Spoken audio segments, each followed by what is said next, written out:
Hi, my name's Scott Whitley and welcome to this new series of advanced slap bass technique videos. This is kind of elaborating on the information I gave out in my slap basics videos. So if you're just starting to play slap bass, or if you've never played slap bass before, I recommend you go back and have a look at those. If you search YouTube for slap basics, cheesily spelt with double S, or if you just look on my other videos and my uploads, you'll find them there, and they give you like the essential tools to start playing slap bass. So the first thing I'm going to look at in this series, and in this video in fact, is a technique called double thumbing. Double thumbing was invented, I guess, by Larry Graham, I think. Marcus Miller used it a lot in the 70s and 80s, and still does. And then from the sort of 80s, 90s up to present day, a guy called Victor Wooten has just made it super popular. I mean, he's an incredible musician. If you've not heard of Victor Wooten, you've got to check him out as a bass player. He's just incredible. And he's taken this whole double thumbing thing. He's taken everything actually about the bass to a whole nother level. And he was my inspiration for getting into double thumbing. And it's this. In traditional slap, I'm going to call it traditional slap, everything is about hitting the string and bouncing off. So in one motion, in and out or down and up, you get one beat, one strike of the string. Check it out.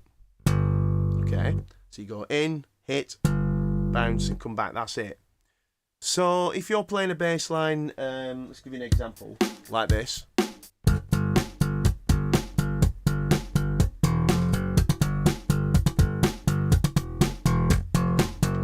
Okay, that's all down hits. So your hand's moving this fast, and for the 16th it bits, it's moving twice as fast. It's quite tricky. So with double thumbing, you play through the string, okay? So let me give you now. I'm going to play a G here. So in normal slap, you just hit it and bounce off. In double thumbing, you hit it, land on the A string, so you're kind of playing through, a bit like you would with a plectrum, resting on the A string, and then on the way back up or out, you play it again.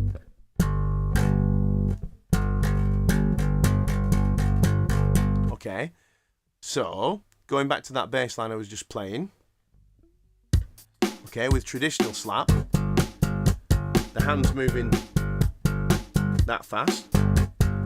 With double thumb,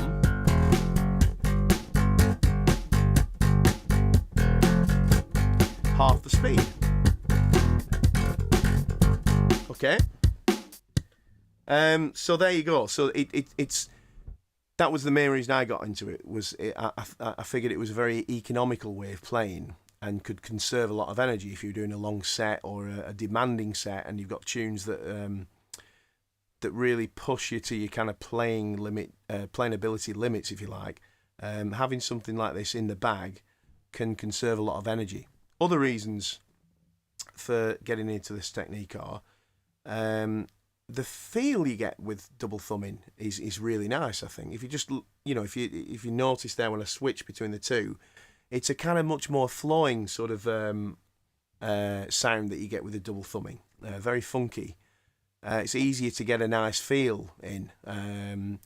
You can use it to essentially double the speed of what you're playing quite easily. You know, so if you're playing eighth notes with your normal slap, with this, with the same down and up, yeah, you'd be going that fast, wouldn't you? You can get 16ths out, you know. So that's cool because you can do, you know, things like.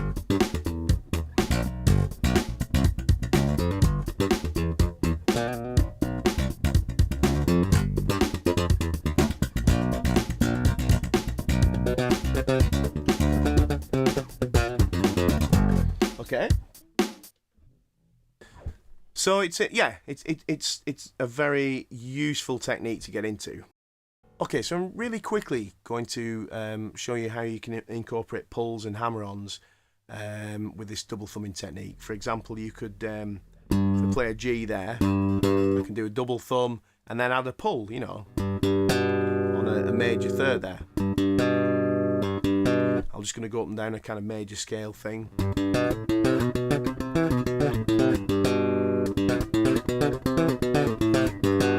Okay.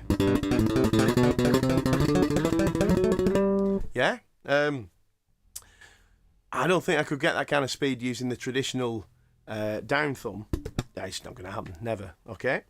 Then you can add 2 pulls. Okay, so you could go 2 pulls. You're getting 4 beats there with 1 down and up.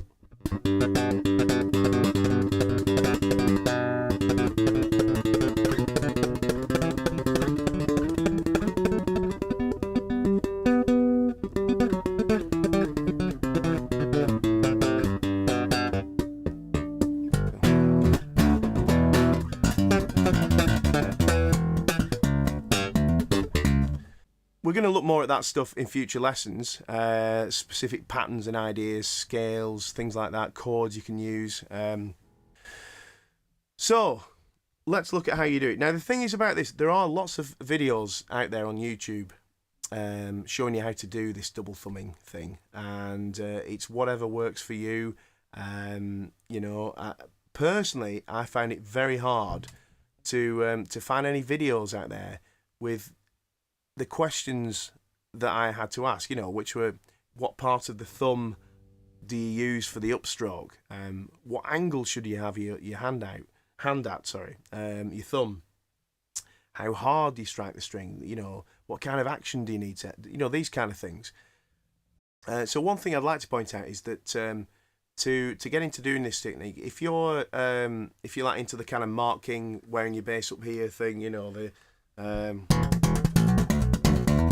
that sort of thing, you know, then the double thumbing thing's not going to come easy. Your thumb's just, it's not right for it, you know.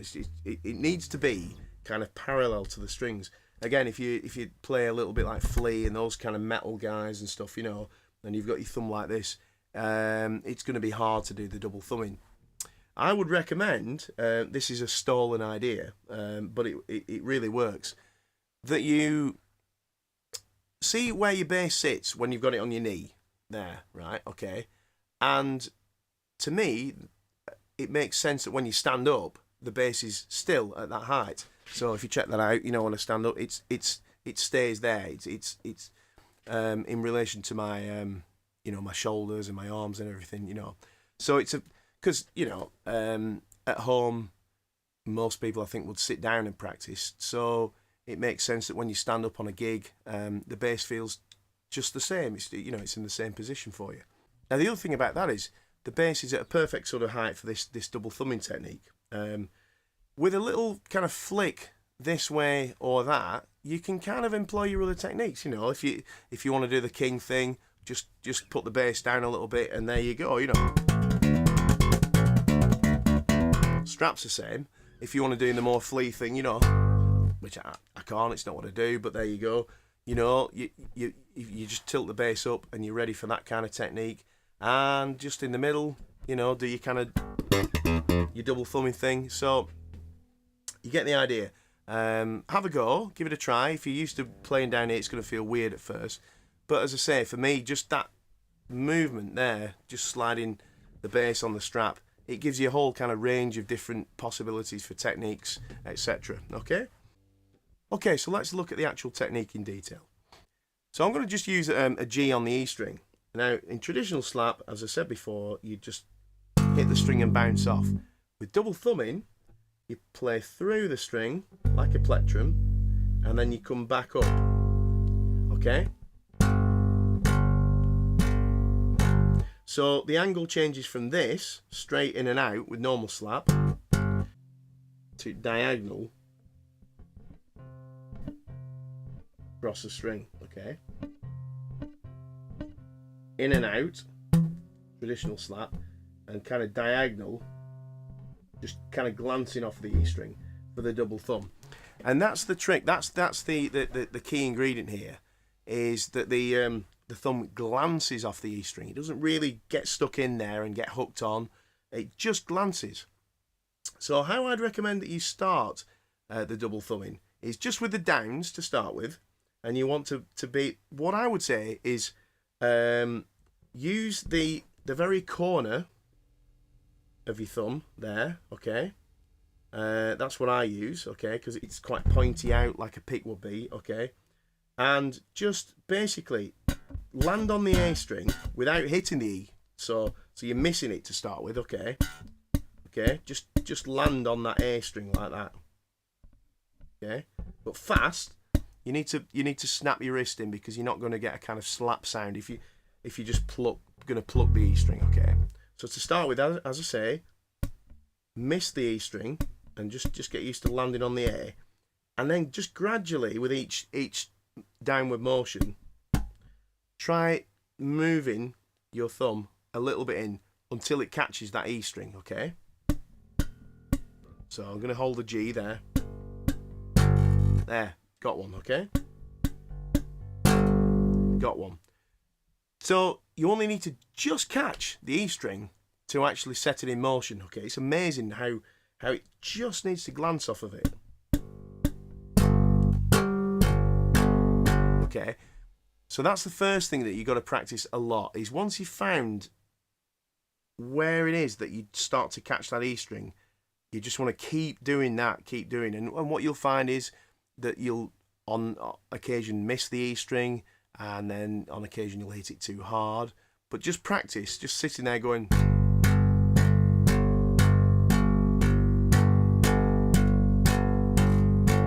until each one sounds even. All right, quickly, problems you're going to run into here are things like this.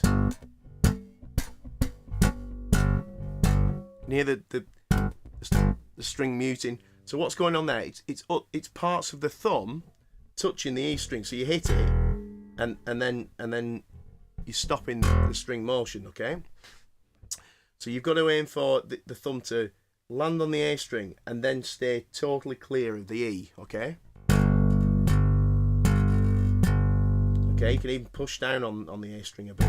Get it out of the way there. I've got quite chunky thumbs. So this is quite tricky. In fact, if it was at the wrong angle, you know, the side of my thumb there is hitting the E and stopping it. If I was too far this way, in a cool harmonic actually. But yeah, parallel to the strings is perfect. Okay, as I said, just the side corner of your thumb there, just glancing it and landing on the A. All right, this isn't a double thumb; it's just the down. But you've got to work on that before you can get the upstroke, okay? So just sit with that until it starts to feel comfortable. When it does, then you can start having a look at the upstroke, okay? All right. Now, again, you know, information on which part of the thumb to use, what angle, you know, etc. It just doesn't seem to be out there. So I'll give you what my take on it is, and that is that I use this little corner of the thumb, you know, because the string will actually kind of just catch on it slightly. Can you see? Okay. So what I do on the way up is I'll start kind of about a quarter of the way onto the fingernail and let it slide into that little bit there. So in other words, the bit we're aiming for is the corner where the nail meets I don't know what it's called, this kind of, what is that, the side of the skin there at the side of the nail. Okay, that little nick, whatever you want to call it. Okay, that's the bit that's going to give you some kind of resistance on the way back up. Okay. Now some people might I don't know, use the fingernail or the side of the thumb. And it kind of can be done, but with that really slight just catching the string thing on the way down, it just seems the perfect motion on the way back up. Okay. So just work at that. Try and get the ups as similar tonally as you can to the downs. Very, very difficult to do because you're using a completely different surface. You know, this is fleshy, this has got a nail, etc.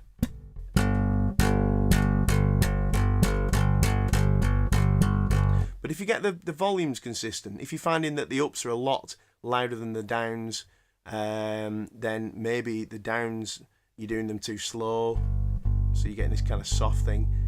You need to do it faster if you're getting a soft sound. And with the ups, if they're too loud, you're getting it too hooked on and you're getting too carried away with it. You just need to lighten up on that, you know. Okay, and just sit there with a metronome.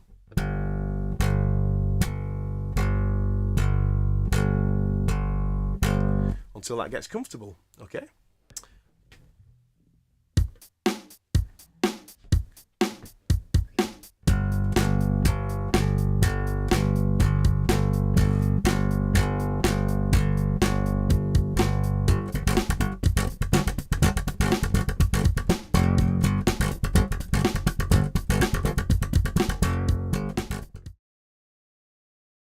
I recommend you practice with a metronome or a drum machine, starting very, very slowly or at half time. I've got a drum machine here.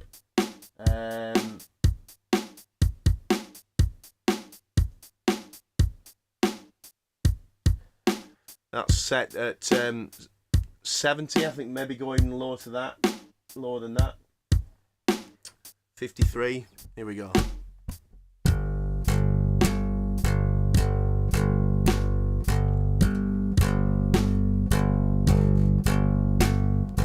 Just sit there going down and up and just listening to, are the ups the same sort of volume as the downs, okay? Also recommend practicing this at different volume levels as well. That's very important.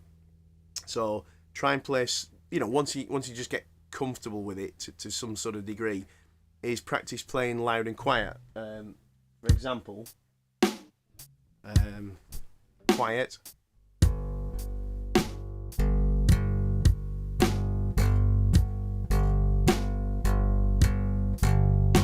Loud.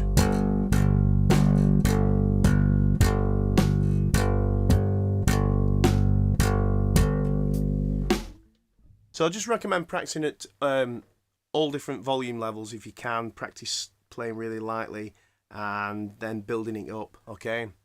If you have any questions, please get in touch with me at scott@scott-whitley.com, or you can leave a comment in the comments box below. Look out for more of these advanced slap bass technique videos, and I'll see you soon.